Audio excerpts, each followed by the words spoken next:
Alright, so we saw that the Indian from Ashpas Rav or Mashpia El Talmido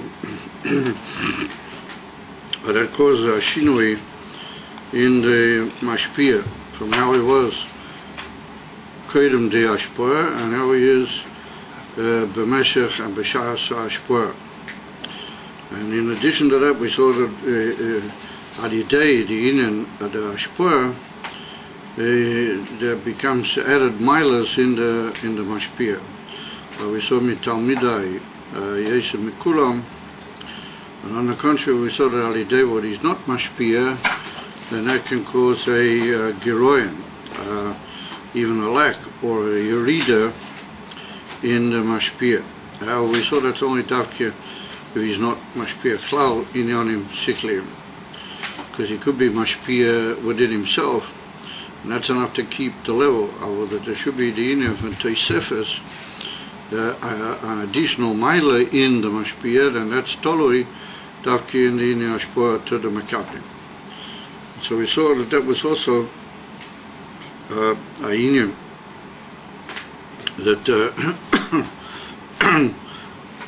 required on the part of the Rav, a inyan from Isaskes and Tilda to be mashpia to the Talmud. וגם צריך להיות בהשפעה כלויש יויתס איך להשפיע באופן שישקבל אצל המקבל. So we saw that not only it's not shaykh that a seichel or a inyan from ashpah should be nimtza etzal makabel if there's not the effort on the part of the mashpia to be mashpia. In other words, that he has to be misasik with himself to be mashpia. We saw that there's also a necessity to be busy with the kelim of the makabel. He has to judge and size up within himself what are the koiches of the makabel and what sort of a makabel it is. And if he said, he has to give him the ashpah dafki in a way that it'll enter the kelim of the makabel and be mishached and mishkabel by him in a way that he'll grow and become a flourishing Talmud al-idei de ashpah. So we saw that that's called in the Gemara the inyan kloya is yoyates.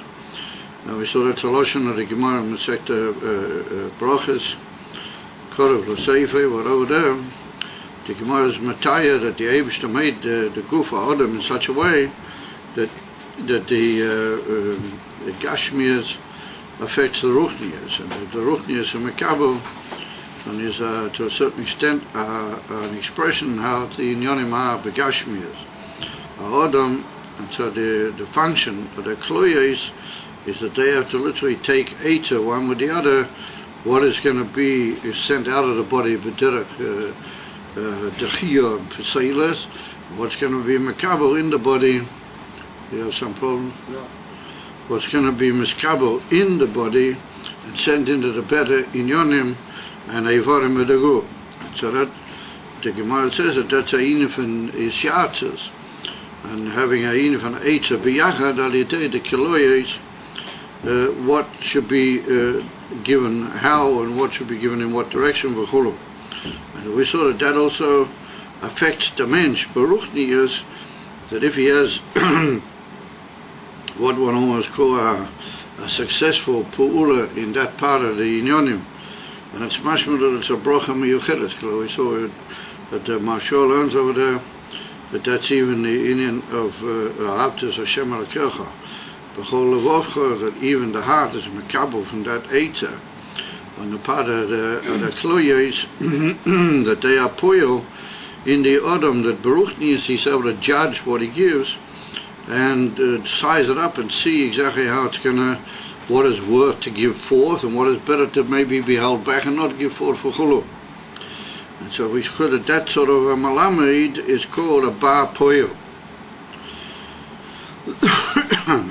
And we saw that even though there can be somebody who's a greater bal seichel and he seems to be he's masik, he has a great understanding. Nonetheless,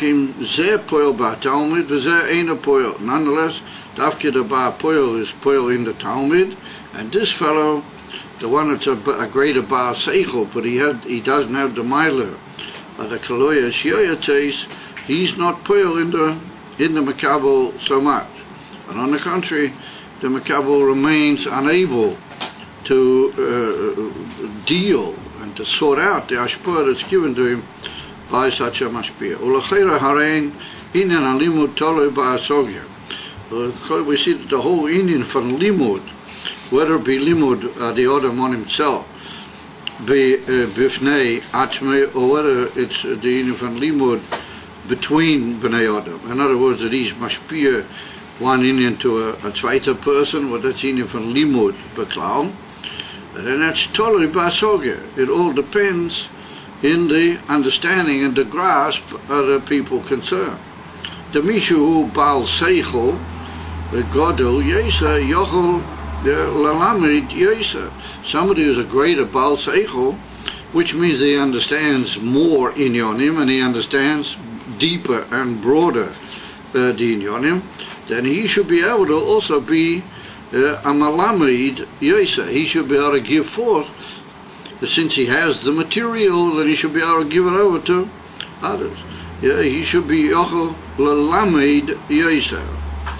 Shehare, what is the raya for that? We see that it all depends on the amount of knowledge on the part of the Malamed. The raya for that is that Kishi Yigadel a Talmid or Yigdal a Talmid Tzrichim Lachlif HaMalamed Shiyeh Baal Seichel Godel V'Malamdei Mikro Ene Yochel Lalamdei Mishnah U'Gemara. So we see that that's the way it is in the Seder of teaching Talmidim, that also more that the Talmid grows up in years and he becomes a more grown and adult Talmid, then you have to change the Malamdim. You can't keep the same Malamed that taught him Chumash and have that same Malamed teach him the Dinim from Mishnah and Gemara.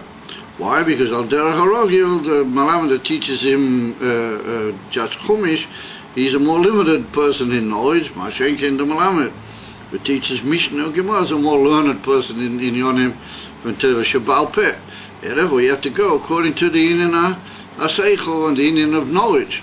You have to choose the Malamed that he knows according to the type of learning that's going to be given to the Talmud. So therefore, the whole thing is dependent on what you know. Because if you don't know the theme, then you can't be a Malamed Be'inyan Zeh. Therefore, somebody who teaches the whole time Mikro, he can't be a Malamed in Mishnah. And therefore, Asasol Tashayla Mipnei Ma Zeh Poel Yoisa. Why is it that the so-called Ba Poel, even though he made no less than the greater Baal HaSogya, then he brings more effect into the Talmidim than what the Baal Seichel does. So we have to say that the Pshat is that the Baal Poel also has a basic knowledge of what's necessary for the Talmidim. If he doesn't, then he can't be a Malamed, as the whole Inyan proves itself here. However, the kashi is that since we see that everything's dependent in knowledge, and otherwise somebody who doesn't have certain knowledge can't be a teacher in that Inyan, therefore it would seem that the whole thing is based on that. Therefore the point of the Maimah is not that it's based only on that, because the Baal Poel could be that he knows a little bit less. Of course he knows the general Inyan Pinktasivit the Baal HaSogya. If he didn't, then he can't be a Malamed, but he's not as brilliant and as detailed in his knowledge as the Baal HaSogya, and yet he has a greater effect. So Asasol Tashayla, if everything is dependent in knowledge, and why does he have more poil than the other? Achayinenu shezeshu Baal Poil Ainu sheyodeh lechalkel dover b'mishpat eich lahasbir lo aseichel שמשחשים אצלו תמיד אויסיאז המכוונים אל השכל שמלבישים את השכל שעל ידי זה התלמיד מקבל ומבין את השכל ולכן מסלמד על ידי זה. So the Inyan is that he knows, the Baal Poel knows, Lechalkel Dover Ba Mishpat. Now that's a phrase which has become like a key phrase in the Hemshech of this whole Indian here. And that's a lashon at a pasuk in Tehillim, in Kapitel Kuf Yud Beis, near the end of Tehillim. So we say over there that Tei v'ish chayna no malve yechalkel dvorov b'mishpat. That good is the person that he's a choynei no malve. He takes mercy on people and he gives them, loans them, and gives them his money to them. Yechalkel dvorov b'mishpat. His own personal inyanim, dvorov, then he deals with them in a form of mishpat. So what does the word yechalkel mean? Yechalkel means to give, literally, panasa to, or to supply, or to give sustenance to a thing. And therefore the word yechalkel is made up, as brought down in Chassidus about it. And Friedrich Rebbe got a whole beer in the Likutei Diburim about it.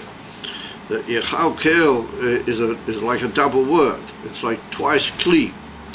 It's like the word kli, or the basic root word for the word kli, which is kof lamed, repeated twice. Mechalkel can be with a mem, or can be, it's a verb. Mechalkel, or kilkel, with a yud in the past tense. So there were the Chassidus says, must be that that's a union for kli el kli. That literally you pour from one keli into the other. Well, that's the idea of supply. You have a kli and you pour into another kli. You give, and you give panasa and ashpur to another receiver from you. Well, that's the union of yechalkel. However, it's also got the idea of proper pouring and proper judgment.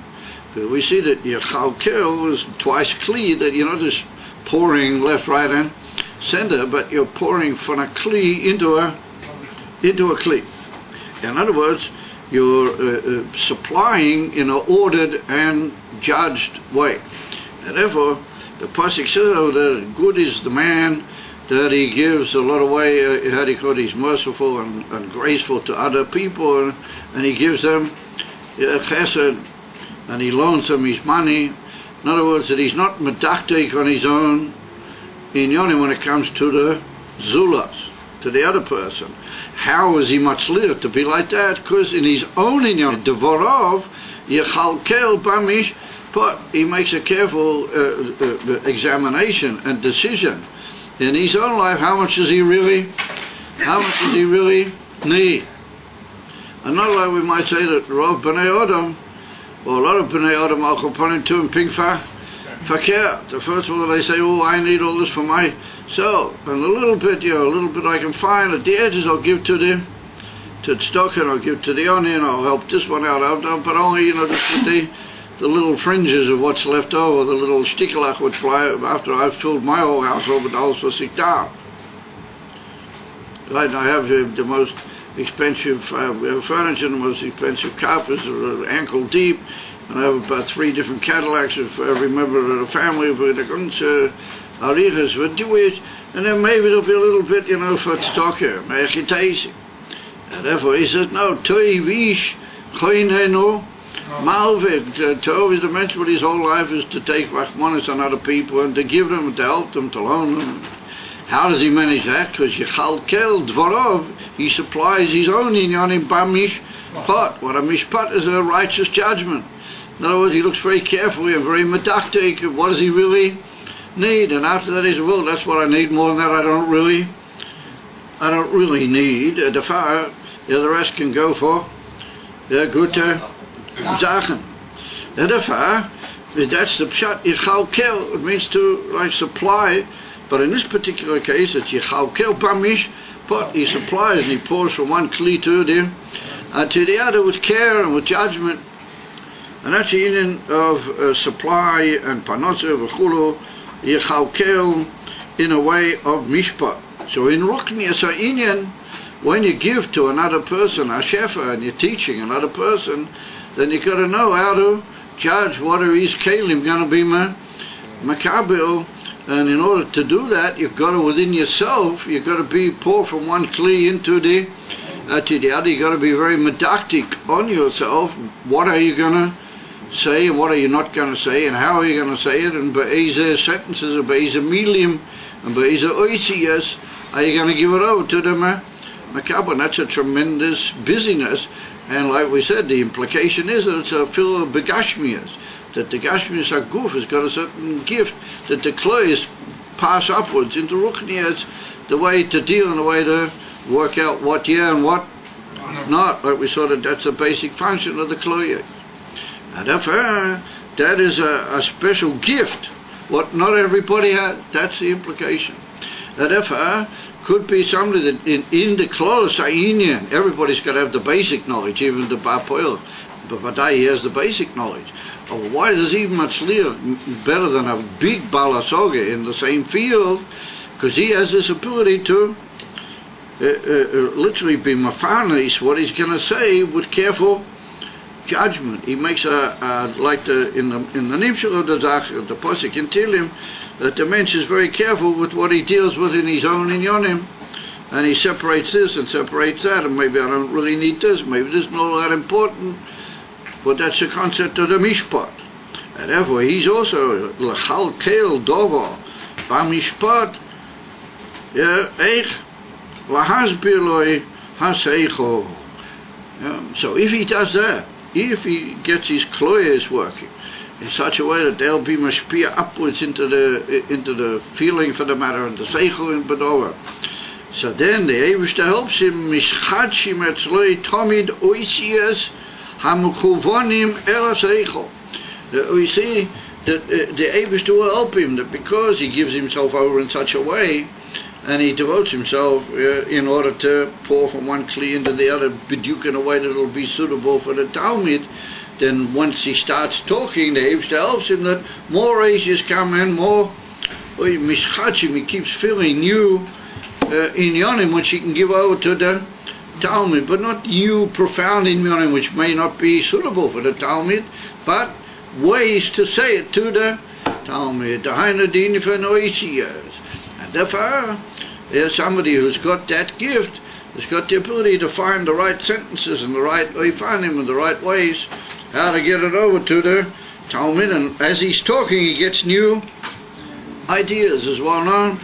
The famous expression just occurred to me now, etc., etc., because that's the way of a genuine mashpia, that he's concerned about the Talmidim, that bisman shehu oisik b'zeh, new sentences and new possibilities of how to give that over, to use the expression, jump into his mind.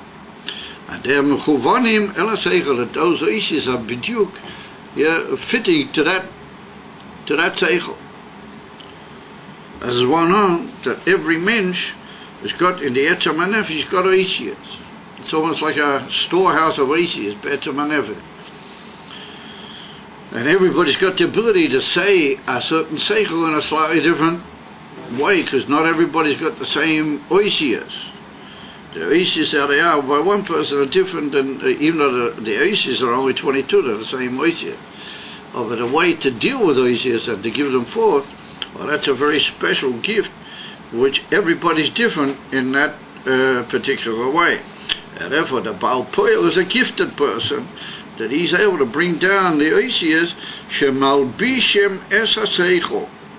That those oisias, they become levushim, they make themselves into garments to that seichel, shalidei zeh atalmid makabel or meivin es haseichel. Not only is makabel it, but he also appreciates it and he understands it. V'lochin mislamed al yedei zeh, he becomes taught. Mislamed, he becomes, how do you call it, informed and taught al yedei zeh. Now, yesh lema, the diuk in that is that lochin mislamed al yedei zeh. Not just that he knows the etzem seichel, but he also picks up hints as to how, if ever he had to give that seichel out, how would he do it? And that's what down and said as one of the biyunim of Amos HaMalamed is not only he gets over the right oisias into the Talmud, but he also trains the Talmud by the Talmud hearing how he's masved in, and the Talmud hears that, and that teaches the Talmud himself how to deal and to give forth oisias, by Bisman, that he might need to, Bisman, Alov Lateva, that he might need to tell somebody about that, and then become himself a mashpia.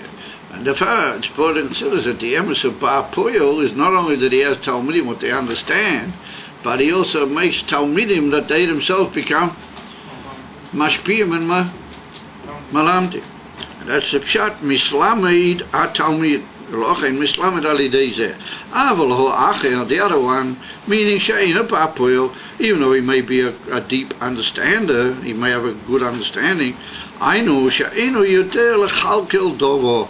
He doesn't know how to literally be mafanis the Indian and to literally pour from kli al kli bo'if, and she is kaboretela Talmud in a way that will go down into the mind of the Talmud. He just talks in a way which is right and good, but it's beyond the grasp of the listener, and therefore he doesn't really become taught through that. He doesn't gain what you might call the information, or to use another expression, he doesn't gain the tricks of the trade through that particular hashpah. Ulazois gam shu bal seichel gadol, and therefore, even though he's a big bal seichel, lo yoyel zeis el Talmud, it's not going to help by the Talmud. Me'acha she'ena mekabel ve'ena meiven es ha-seichel, since he's not really mekabel, and since he's not mekabel, he doesn't really appreciate the whole purpose and the union of that seichel. Aval a-bal poyel, the malamed that he's called a bal poyel, who he knows how to do that. He knows how to arrange and to judge the words and the oisias in such a way that they'll go over to the Talmud. That's the Indian brought down in the Gemara, the kloyes, that literally his physical body is built in such a way that it's able to bring out Gashmistic unity of the kloyes in a way that will be oilo mashpia to the koiches ruchniim. Therefore he brings a good, how do you call it, effect on the Talmud, and that's the word poyel. He's a bal poyel, means he has an effect, because a pu'ula is an effective action. That's the idea of an effect, a pu'ula. And therefore, if somebody is called a bal po'el, means that he has an effect on the Talmud, and it's well known that the Indian effect is a shinui. It causes a change also in the Talmud. Kasher yigdal Talmud, tzadik mashpia bal seichel v'asoga yesa. Once the Talmud gets bigger, then he needs somebody who's got more knowledge. Aval mashe poel bei hu davke kashi yesh kloyes yoyete. You have to take somebody who knows more. Or in that gufa you have to look for the better malamed. In other words, that even though they all have higher knowledge in this particular field, otherwise it's not shayach. However, once you've got into that field, then you have to choose the malamed that he's a bal poel, because he has the gift of kloyes yoyete. So if we sum up, sheyesh kan shinui v'spilus be'amashpia alidash, we see that the mashpia undergoes all sorts of changes. B'shas the yashpah, he has to completely move out of himself. He has to draw on a gift of his physical being to be able to get things together and to give them over and to bring down the shefa into such oisias, and within himself to move almost like the oisias in a very judged way, that they're going to be oisias mechuvonim, that they'll be carefully arranged in such a way that they'll give over to the Talmud the right inyan, in a way that he will learn properly from it in the way that we described. And that's the inyan what we find in Siddur.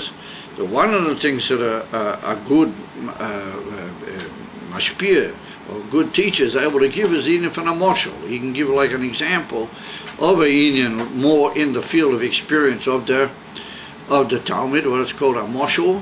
But it's brought down in the Siddur, you have to give a moshel mechuvan. It's got to be mechuvan to the inyan which you're talking about. You can't just give stam a moshel that has no kesher, because then you just mevalvel everybody, including yourself.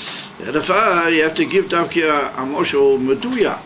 And therefore, it's well known that by our opinion, they didn't stam give mosholim. They only gave mosholim which are b'derech klal mekubal, afilu from the Baal Shem Tov and the Mezritch Magid, that they were the shurish of the whole Indian of the Chassidah. Certain Mashalim go back to them, and all the Rebbeim do is develop on those Mashalim, or in some way relate them in more detail to the Inyonim, because you can't just give a Moshe, it's got to be Mechuvan. So it's that ability to know how to make things Mechuvan to the Etzem Inyan and Mamera, to the understanding of the Talmud, well, that's a special gift. And therefore it causes a big change on the part of the Mashpia. He's got to go down from his own self and busy himself with a whole field of what's going to be with this Talmud. And therefore it's important to consider that part of that busying and part of that being in a state of preoccupation is all the time studying the Talmud to see how his chushim are working and see how he's developing, and all the time appropriating the words and the sentences to the Talmud. Remember, it's a constant effort on the part of the Mashpia, which means that he's very, very taken and nitfas, caught up in the whole inyan. Umuvan bozeh, shashpoa gufa, gamkein mishtanis bozeh. So now the Rebbe said, not only that there's a shinui in the mashpia himself, but further than that, there's also a shinui in the actual content of the ashpua itself. It also alters. Sharei inyan kloyes yayates, or that whole inyan that the kloyes get together and a mishayet, how to be mashpia, she mashpia loy kemoish ashpua hu etzloi, גם כמו שהיא כבר לפי ערך המקבל, כי היא משתנית מכמו שהיא. So he said, we see that when the Baal Poel actually gives out the words into the Makabel, then he said that's undergone a shinui legabi how it was by him, afilu legabi how it was in such a way that it's lefi erech the Makabel. Because Potar and Siddur said there's several tzimtzumim on the part of the Mashpia. And they have a certain reference to the different tzimtzumim that we learn in the Oilamas Elyonim. Or there's a certain number of tzimtzumim. One of the purpose of the first couple of tzimtzumim by the Malamed, by the Mashpia, is that he's got to move out of his own field of understanding, his own greatness of understanding, and he's got to produce a Seichel, which is a mocker to be a shepherd to the Makabel. It's only going to be lefi erech of the Makabel, and that's a big symptom and a big shinui in the way he appreciates the whole thing. Once he's got that, then if he's not a Baal Poel, he'll just take that and he'll try to get that into the Talmud. Yesh b'zeh mashu, because it is already lefi erech Talmud. But even though it's lefi erech, in order actually to get it into the Keli or the Makabel in such a way that he'll really be Makabel, it's got to undergo even further changes or shinuim, which are further actually the emissaries, their forms of tzimtzum. Over that tzimtzum, kedei to bring it to the Talmud, and lefi those tzimtzumim, then the oisias also alter, because if you want to give a more limited statement, then you've got to have the right oisias, how to get that over. So therefore he says that the ashpoa itself alters through the kloyes. It says, he said, not just the ashpoa how it is by him, nor even the way it is already lefi erech hamakabel. It's got to be altered b'poel mamish to get it in. It's mishtanis mikamoisha. Dezeu ayefresh bein a Baal Poel l'she'ein a Baal Poel. Like we just pointed out, the misha in a Baal Poel He doesn't know that whole idea of being mafanis and arranging the whole thing in a judged way within himself. Not kamoishahu mamish etzloi. He's already had enough chokhmah to produce it in a way that it's lefi erech the Talmud, but it's not enough just to have it lefi erech the Talmud. You've got to get it over into the Talmud. So therefore he said, "Umashpia saseicho kamoishahu ve'ein ze miskabel eitzah Talmud," and it's not really received well by the Talmud.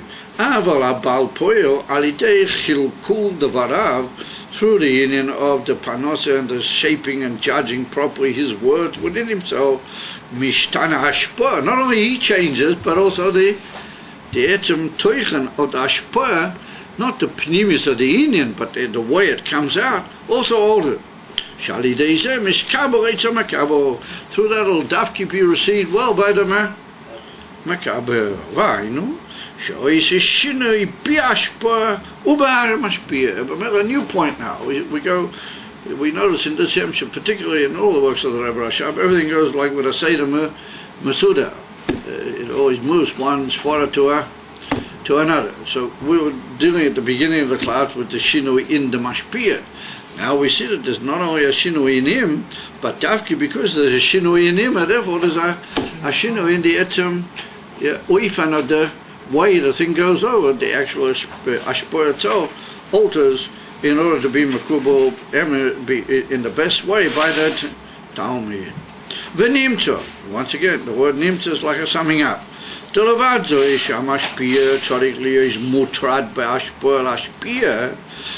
the mashpia has to be preoccupied and taken up with the ashpur to give over ashpur b'klal li ashpia. In addition to that, is mutrad gam kain. He has to also be preoccupied and taken up and busy. He's got to see that the etzem ishpur itself should be developed and modified in such a way that it'll go over into the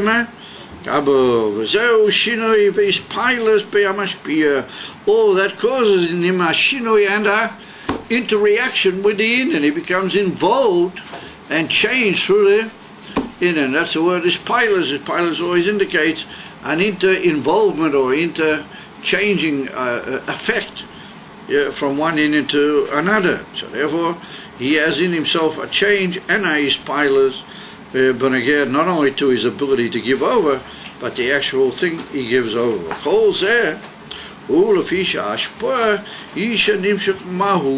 This goes back to the original point on which we based the whole argument.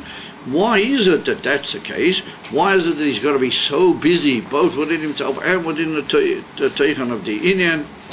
Because he's giving over a tangible, how do you call it, essence of a zach, a definite, defined Indian, mahus.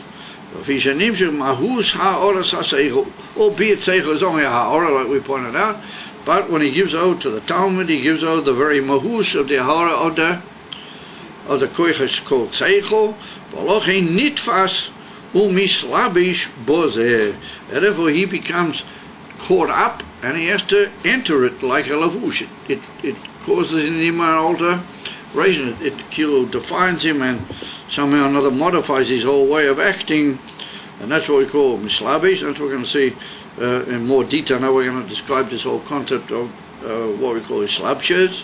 V'lochein nitfas v'mislabish bozeh v'oisa boy shinove his pilas, and it makes him in him an alteration and a interaction, effect with the in both of the etzem idea of giving over and the Indian which he gives over. The Zohar Nikra Shefa, that's what the Chokrim in Des Forim, that's what they call the word Shefa, Shenimshach V'Nishpa Mahu Sadova. The very essence of the Indian goes over, and like we saw, it's nimshach into the Talmud. Once he gets it, it remains with him. Kol yamei chayo v'nishpa mahus adova amamera poyo shinoi be'ama because since he's got to give over a definite identifiable entity, then that causes changes within him.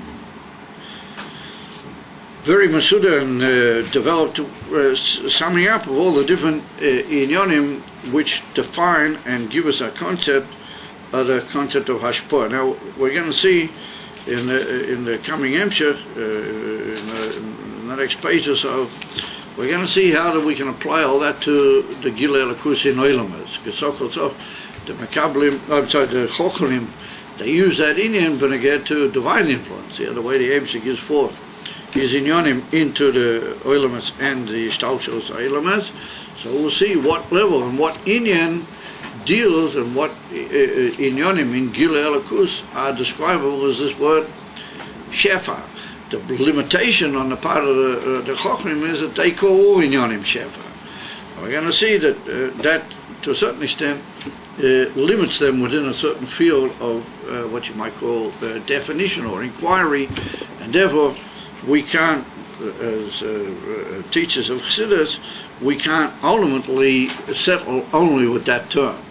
Therefore we'll be able to use that term on a certain level, but there'll be much greater levels or other forms of Gilei Elokus where we'll want to use dafke the word Uyer, as we'll see as we go along.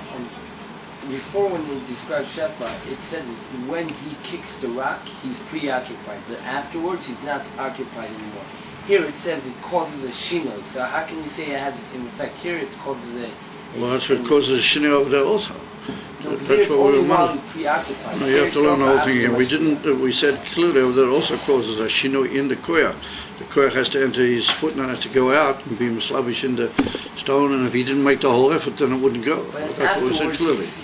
When his foot goes back down, it's yeah, back same here. When he's no longer being mashpia, then he's not being mashpia. It doesn't change him. We're talking about him using his ruchnistic foot here. He's using his ruchnistic foot to get somebody moving in ruchnis. That's kolayit that he wants that to happen. Over when, as it were, the Talmud's got it. The same with the stone. As long as gravity will allow, and his effect is there. The whole thing is that over there in Gashmias, after a while, gravity takes over. But as long as it's there, then it has an effect. Here we're talking in Ruchnias that therefore can remain forever. Over there, it does remain because the stone keeps flying. But over there, being as it is limited only in the physical, material world, so then it stops after a while. The whole reason we brought that down was that point, to show that Shefa only works when you're busy with it. When you're not busy with it, it's not really Shefa. So up here now, in the light of all this that we just said, Yuvan, it will be understood, the Mashanikra Baloshan HaChoikrim B'Shem Shefa, who Baloshan HaMukubalim or Baloshan HaChsidus B'Shem Islabshus. Now, here we've got to be very careful that the word Oya we're going to keep for ourselves. Oya we didn't get to yet. We're now saying that how does Chassidus relate to this idea of Shefa? Why don't we find so much in the Lashon of the Mukubalim or the Lashon of Chassidus the word Shefa, even though we've got a very broad way of explaining what Shefa is, but we don't find in the works of the Rizal or the Ramak and others that it's so much the word Shefa, but we do find another expression. What that indicates of when they use that expression, then they're talking about a definitional idea of divine influence, which the Chocharim would call Shefa. In other words, that their usage of the word Islabshus is their way of referring to the Geder of Shefa. And therefore, Amakubalim and in Chassidus, it's called Islabshus. So now what does the word Islabshus mean? As we've seen on many occasions, from the word Lavush. And Lehislabesh means that you enter yourself into a lavut. For example, to put on your garments is called Lehitlabesh. Somebody says to somebody, get up and get dressed, so they say Takum v'titla labesh. In other words, go into the garments, implying that whatever's meant to go into those garments goes into them and puts them on. We can say in a certain extent that those garments are malbishim es ha'odam. That's already the other way around. That's the causator, or what's called the hifil, that those garments, they are garmenting him. Lihit labesh means that he has entered the garments. So it's more the concept of how he enters into the garment. Now, when a person enters into a garment, or any thing enters into a lavush, then it can't be called hislapshiv if the thing doesn't enter the lavush. In other words, if he stands in the corner and his lavushim in the other corner, then you can't talk about his hislapshus. Only when he actually enters the lavush, then you call it hislapshus. But immediately that happens, then the causator is also true. Those inyonim are malbishim oto. Once he puts on those levushim, then they have an effect on him. They limit him, or they cause him to express himself and to function in certain ways that he didn't if he didn't have those he wouldn't rather if he didn't have those levushim. So that's the idea of shefa. Shefa implies that there's a certain inyan which is going to measure itself and enter into literally a garment, or that garment is going to have a interactory effect on it, which we already called is pilas. The inyan ha'islavshus u sheguf umahus adora mislabish. That the very essence of the matter which we say put on those garments does it. In other words, the very essence of, let's say, of the mensch, what he puts on the garment, his whole essence and his whole self go into that garment. Umamela,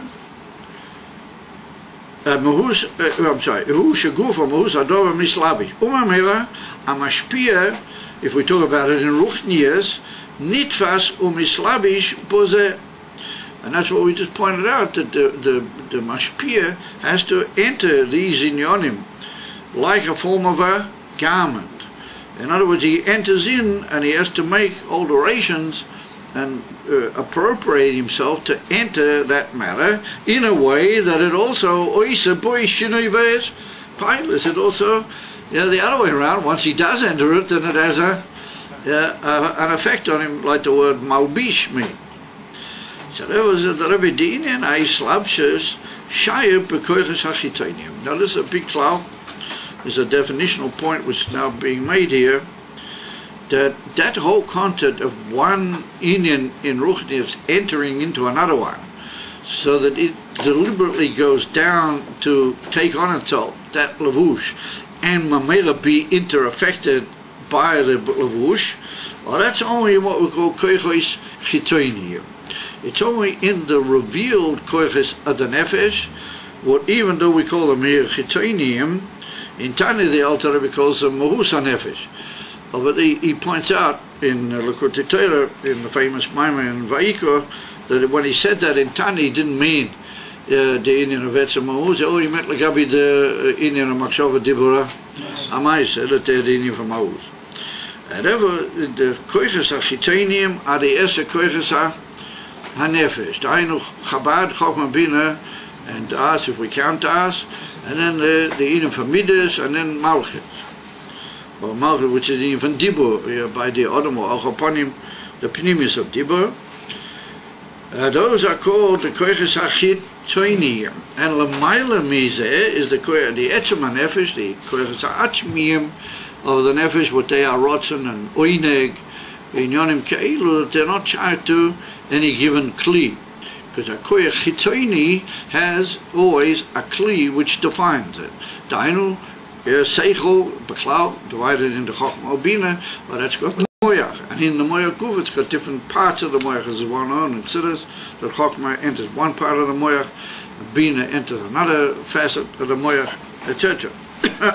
The different inyonim in the moyach gufa. And then midas are in the heart, midas are believe.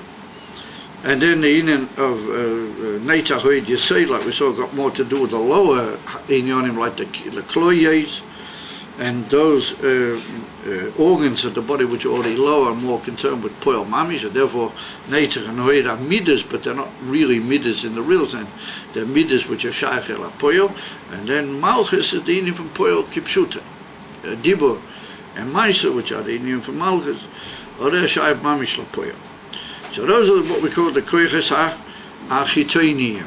Now the Eibishter made it in such a way that those koiches are mislavish zeba, that they have ways of entering one into the other. Now, Beklal, the Indian of koiches achitonium, is also called what we call the levushi anefesh, what those are machshava dibura, ma'isa thought and speech and deed mami. Now, machshava is got a shaykhs to malchus, the truth is, and so does dibur, but that's only chitania, and ma'isa is mamish, and so therefore they're not so much called the etzem koichos, but they're called like levushim.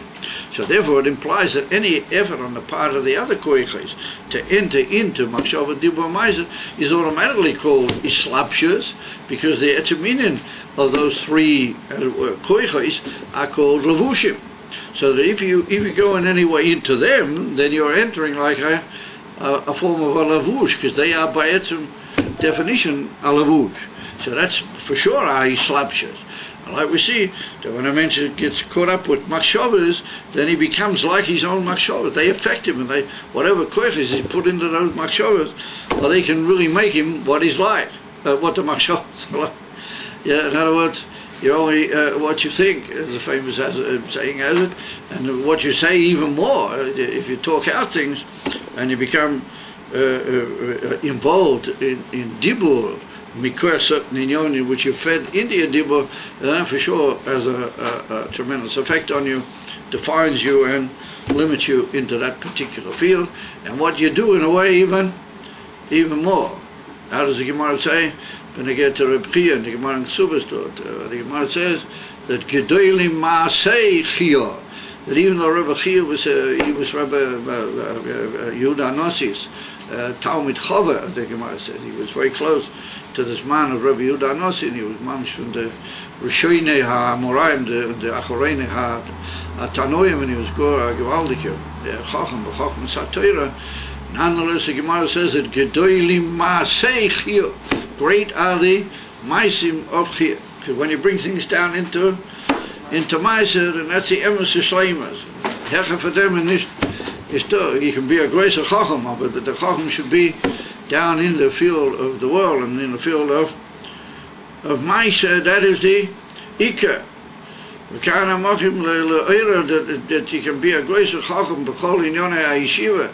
Of a b'poel, you got to be in the story. You got to be there. You got to be b'poel mamish. Without the from the bed. Come in the story. Rabbeinu Shalom, you're only young children. What are you going to be like? When you've already mentioned the middle age of Kosh Makau Chema, where you already bore Bishonim. If you can't get out of the bed, you can't give yourself a eitzah. In these young years, wish you would die. The Indian from that's all very well to be a chacham, but you have to be Gedoli Maasei Chia. Oh, the Maasei Chia, just by the way, it's brought out there. The Gemara tells an amazing story that Reb Chia saw that the children in his area were not being very well instructed in Torah, and there was a problem. She went tzaras with the Romans, and the Christ with us. So he ran around and he found goats or they call them deers, and he slaughtered the deers and he took the skin and he made it into parchment and he wrote Parshas HaTorah on the parchment, today that the kinder should have what to learn, Aleph Beis, and should be able to learn the basic parshas, certain main aspects of the Chumash. And the Gemara says that the Gedolim Maasei Chia, the great are the acts of Reb Chia, Shali Dezeh Lo Nishtachach Torah MiYisrael Chol Ilveh Chat, and it shouldn't be the forgetting of the Torah from Yidden. So we see that Reb Chia was a Gevaldik Chacham. He put all this in his small pocket 1,000 times over. And after Pekain, he found time to run around slaughtering animals and taking skin. That is a Gevaldik Tircha. That can take days of Ishtadlus Begashmiyas, and making it into parchment was also not an easy task. And then writing on it, in those days, what they had, ink and pens, and the guns you do it, and that and all sorts of parchments that the young children should be able to learn. They shouldn't forget Torah Yisrael. You remember, what is it?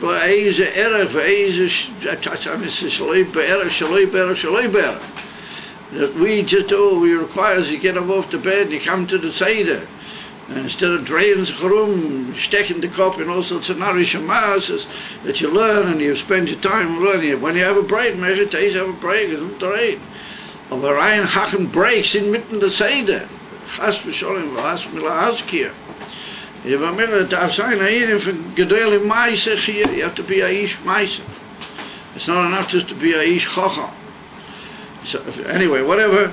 So the inim from maisa, that is the third of the levushim, and in that is mislabish and nitzvus, the higher koiches. But they interact in such a way that there's a shinui on the part of the mislabish, and the mulubat, the levush, causes a shinui backwards also into the mislabish, as we now see as we go along. And therefore nitvas mislabish shoiza by shinui is pilot. If we take, for example, the mashal that we had before, koyach hazriko now, what the koyach hazriko was the inim from koyach hamaisa, and in koyach hamaisa itself we said it was the lowest expression of koyach hamaisa, and we saw that entered into the yad, and then it went out from the yad, and it also entered into the stone, and it caused the stone to be mishana itzderach. Instead of just laying around, it flew into the air. Okay, my kain, but malechas hatshiur v'achasiva. Here we go into a more delicate mashal. When a mensch, if he makes a picture, tziur, he draws a picture, v'achasiva, and the union of writing. So what happens over there? That the koiches hagashmiyim, or the movement of the fingers, function in such a way that he produces a thing which people were very mispoken. It's a good picture. It'll cause a lot of ispilus on the part of the seers, and that means that the koyach haseichel has gone down, and the koyach haseichel has been mislabish in the yad and into the fingers, and tells the fingers what to do. So that's not the etchemin in haseichel. It doesn't need to be bonus in very safe creator machimsum. This is a more practical and a certain matzumtzum level of the seichel, but it's gone down and it's been mislavish in the Eivore Haguf until it reaches the koyach HaKasiva or the koyach HaTzir, and Kasiva in a way even more, because when you write the whole idea. Usually the concept of writing is to give over a ganze concept. And the Innen concept which is in the Moyach the Onam has gone down, and it's been mislavish in a koyach chitoni. But it's also a form of the seichel which could be mislavish, because we'll see that there's certain inyanim which are not able to be mislavish. He said, "Kemoy came by malachas hatzir v'achsiva over derech klal b'koyches hagluim." Yeah, once again, we're talking about the revealed koyches, the seichel umidas. We're talking in a general way. It's got to do with the 10 koyches, the nefesh, the seichel, and the midas. Or kemoy shamidas mislavshim b'dibur umachshavim. If we take away your emotions, come out into dibur and machshavim. Now, it's important to consider that you don't talk unless you have an arousal. You only talk if you're emotionally stirred into talk. But if you don't have a certain midah which is prompting you to give over, then you'll prefer not to talk, unless you got a mishugas about speaking. There's certain people they call it, he doesn't stop talking, as they say. That's how it wasn't a parasha. Of a b'derech klal, a mensch only talks, only gives over when there's a certain yisoiras. Even it's brought down in Siddur in the ashpah of the Rav or the teacher to the Makabel. Also, when the Rav cares about the Makabel, when he has a even av and even chibo, which is affection, klapei the Makabel, then he wants to give. Otherwise, he's not going to give. And in fact, sof kosov, most dibur involves a slapshus of the midas in the inyan of the dibur and the mishon. Bislapshus amidas bedibur. So the Rebbe, let's examine, for example, that idea, the entry of the midas into the lavush of dibur. Al pi pashatu is slapshus hakoyel bedibur. Shakoyel mehevela. Normally speaking, we say that what does it mean you have a certain emotional arousal, and that causes you, the infant dibur causes you to talk. What is that? What is talk? After all, talk is a combination of several idioms. Don't you move your tongue and your lips and you're already talking. There has to come out a call, a voice, and that voice has to relate to the movements of the mouth and give them what you might call a chayas. Otherwise, if you're just moving your lips and there was no voice, it was like it's put down in a pasuk, nicha groini. The Avish says that his throat has gone dry. Nicha groini. In other words, that if the throat is absolutely dry, you give out oisias, but there's no coal, so it's not really moving what you're trying to say. And where does that coal come from? It's put down in Siddur. Where does the coal come from? It comes from the midah. In other words, how does it come from the midah? That the midah stirs up the heart. And we saw these inyanim have their place in Gashmiyas. The heart becomes literally somewhat warmed, or how do you go? People say, "Oh, I'm very warm-hearted by that." That warmed me up very much. And when the heart becomes stirred with a midah, there's a certain, as I state consider, a certain, I don't know how it is, I'll be anatomy, I'll be in this pocket, the regular there, but the domanis is richtig, that there's a certain like warmth or sort of reaction on the part of the heart where it produces a certain, what you might call warmth or interreaction, and that causes, according to Siddur, like a vapor, it gives off what they call hot air. In a cold day, what do? To try and warm up your hands, you close it around your mouth, and you breathe into your hands, hoping that that will warm up your hands, rightfully, because the breath is warm. The type of breath that comes out through the inyan of the lave into the pear is warm, and therefore that's called a certain vapor or warmness which goes up, and that joins up with other inyanim in the throat and in the certain moisture in the throat, and it gets together, and that causes a certain banging on certain vibratory materials that Chayden was, and you get a call, you get a voice coming out. And therefore you can have a poshta voice, you can have a voice without voice yet, but that just means that a bench uses that warmth to go, what is it? And it's brought down and said that can also be a very profound Indian. We're not being sure of that. But what happens is that coal then joins up with another power of the mouth to make letters. And that's brought down in Tanya, in the Geras HaKodesh chapter Hey, the Alter Rebbe talks about the Baruch, where the Yoises come from. So speech is a very complex thing. And therefore it's brought down that a man is the only creature that can really talk. There's no other creatures can talk, because the highest ability on the part of any creature in the world is dibur. That's the highest thing. And therefore, when we talk about the four different species of Daimim, Tzameh, Chayum, Amadaber, then we call the mensch. We give him the highest name. We should call him maskil. And we don't. We call him Medaber, because the highest koyach of all is the Inyan Adib. And therefore, there's only certain creatures, what they talk, but they don't really talk, they just copy what they hear. They have a koyach of what you call dimion, that they can sort of copy what they hear. But mamish, they don't actually work out sentences and talk them themselves. That's only the order. And therefore, that's a tremendously complex business. Well, Chassidus goes into tremendous depth, and you hear Ratzon, we should be really able to understand exactly what Chassidus has to say about it. If you learn that Geras HaKodesh in Tanya, then your eyes will roll a little bit. And certainly the great Mashpim said they learned it hundreds of times, and they still try to mamish work out exactly all the details of it. Over there, Alter Rebbe says over there that the speech is an amazing combination of the moyach with certain vibrations and warmth, etc., which is called the kol. So the Rebbe said, what happens when you have a midah belayed, that touches off, it sends up a certain warmth, and that warmth turns into a vapor, and that vapor turns into something else, and then you talk out. So you've got, first of all, a slapshes of the midah in kol, and then somehow another kol has come out into ordered sentences, bachutz, what that's in adibur. So the Rebbe said, I'll be poshut, that's the way it is. It's not so poshut, but what he means is that in the simple way we understand it, that's the way it works. However, he says, in a much more delicate way of defining the whole Indian, who is slapshus amida mamish. Who is slapshus amida mamish.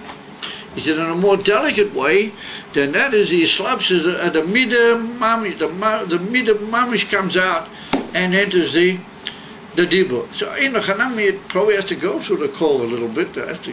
But the Rebbe said, if you're really a Hemasa Ish Midah, and you have really Hemasa Midas, and you've worked on them, and they're delicate Midas, and your dibur is a clean dibur, and it's been something that you looked after, and you haven't chas v'sholom thrown your dibur around, all sorts of schmutzike, the Eivus Aloisit and Nivul Peh, and Nochas Al Chidyonim Chas v'cholila v'hasmi lahazkir, hoye loi siyeh. Dover Kazer, know what you've guarded your dibur and you've kept it and so on. So then he said that what happens is that the midah can mamish come out into the dibur. The mamish can, when you talk, you're not just talking what your kol says, but you're talking mamish the inyan of the midah. So when you're talking what your kol says, your voice says, to a certain extent you're also talking about what the midah says. But the Rebbe said in a more delicate way, somebody who's much more dark in the koyches haruchniim, then he gives out mamish in his dibur straight. Kilo the inyanim at a call and not just become like ball bearings to make it work, just to get it over. But the main thing is that the actual midah enters into the inyan of dibur. And he said what happens then is, for example, he said take an example of that is, when a mensch kishemadaba divrei ahava ukegai gavna, when he talks friendship or warmth to a friend or to somebody or to the Yidden B'klal or to the Eibishter, he talks out the India from ahava shamida bo b'chinas islabshis b'tibu, then the midah actually enters the oisiyas semishlavish b'sel adaber. In other words, he talks out. So we have to say that what does the Rebbe mean by the word dak is that it depends on the power of the midah. When you're just talking, stam, you're not so particularly stir, you're not so particularly interested, then ain't not gonna be the midah's working. You don't talk without some form of motivation. But then the midah goes into the kol, and the kol comes over into the oisiyas v'chulu. Or where a man is be'emes lamite, he's really bothered by the Indian, and be'emes, he lives with the midah, and the midah is really powerful in its full expression. Then it comes over into the dibur ki'ilu, that the other inyanim are just like a necessary medium for bringing it. They don't really cause it a great deal of islapshas. The iki islapshas is the midah, and that's what we call. Sometimes that certain things can be derech ma'avir, and sometimes they can be derech islapshus. Islapshus means where one enters the other. Ma'avir means where one wants to be mislabish in a further Indian, and it just rolls over through that Indian in order to get into another Indian. And that's what we're talking about here. That sometimes the actual midah comes over into the dibur directly in a more direct way. So the Rebbe said similarly we have this whole concept of the amshocha of the midas into the inyan of machshava. Now machshava is a higher inyan than dibur, but it's in a way more understandable that a midah can come into your machshava than it is into dibur. Like we just pointed out, dibur is a tremendously complex and high power which is only shot to Adon, to the mensch. However, when the inyanim of the midas come into machshava, who gam came prinis islapshas, it's also a islapshas. Hagam shamachshava mishoitetas tomi, even though machshava goes the whole time. Now there's a difference between dibur and machshava. That machshava is all the time working. It's put down in a mind from the Mittler Rebbe, it's put down in certain places, when I get to this piece, that machshava is mishoitetas tomid. In other words, you can never say that you're not thinking. And if you say to somebody, I'm not thinking now at all, then you're thinking about the fact that you're not thinking at all. In other words, that you must be thinking. That you don't think. It is up to the Mittler Rebbe that you must always be thinking. machshava mishotetas tamid. And therefore there's a tremendous shmira. You have to what's shmiras on machshava, because if you're not in charge of your machshava, then who knows where it might be, because it's always working. It's not waiting for you to try and catch up with where you're really holding. But the machshava is moving. Kol ha-hajma. That's a kasha. The Rebbe is asking you like a sort of a small sub-kasha. How can I say that midas are mislabish in machshava? That implies that the midas call on the door that they're mislabish bem like a lavush. And that's what dibba. We see the dibba, you don't talk the whole time. Okay? Hashem, you don't talk the whole time. There's a union for the time when you talk, a time when you, like it's written in Koheles. Koheles says, Eis miladaber, Eis ladaber, Eis lachsho, Eis miladaber. There's a time to talk, there's a time to keep quiet and not talk. They state. However, so that implies, and that's easy to understand, that you want to talk, and you call on the questions of the call and the oasis and everything, and you get them all together and you go over into the infant dibba. So therefore we call this lavsha. Oh, but the machshava is anyway going. So what? All of a sudden you appear on the scene and you start talking a midah that came into it ended your machshava. Well, that's not a good dogma. It's lavsha because the machshava is running anyway. It's like you just jump on a train that's anyway running and you somehow make a sign of wow. So there was a little bit, why is that emphasis? Lavsha, the machshava is just running below him, even without your midah. So there was a little bit, no. The truth is that there's two different types of machshava. There's taka the machshava that runs the whole time, and that we have to have rachamim that it should be the cloud where it should be. That just goes the whole time, miyadeh ma. And then there's also you come along and you want to enter machshava and you want to make it in a ordered and special way according to what you now mitzad your midas would like to demand. Remember, you jump into the flowing stagecoaches of the machshava and you say, wait a minute, you guys, now from now on you guys are gonna go dafki and this or even in this and this way. And immediately you will pause, your machshava will just run further with what it was running before, or maybe it'll start off with something new. It all depends on what is going on with the man. Okay, do on the first. The fair is maybe we'll pause with a famous little quip that I once heard from Nochamo or something. Did you guys ever hear? You ever heard the little quip about the machshava?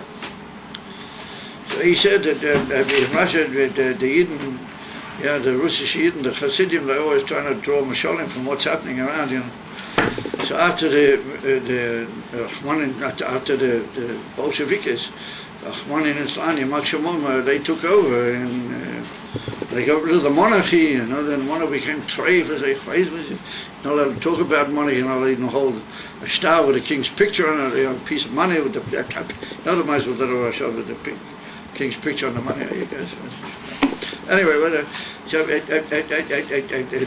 the marshal has it that they took down later they were supposed to. I don't know if they actually did. I think they did.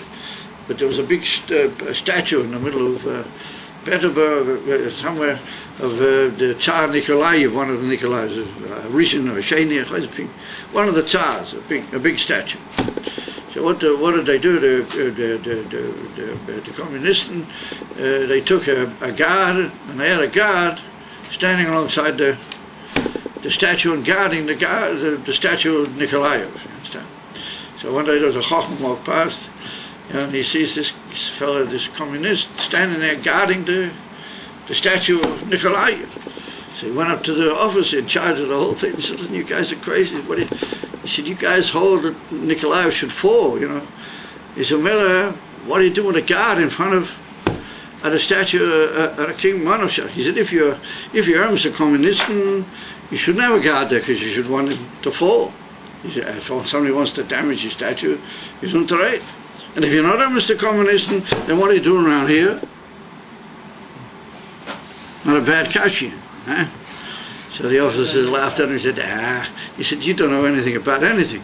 He said, you don't understand these matters. He said, I don't need that soldier should be there to guard the Meshuggah statue of Nikolai. He said, I don't need him to be alongside Nikolai. He said, I need to know where he is. And if I got to have certain points, that if I know he's there, then I know he's there. You hear the turrets? Yeah, gewaldig. You guys are verschlafen. So he said in the Nimshal the same thing.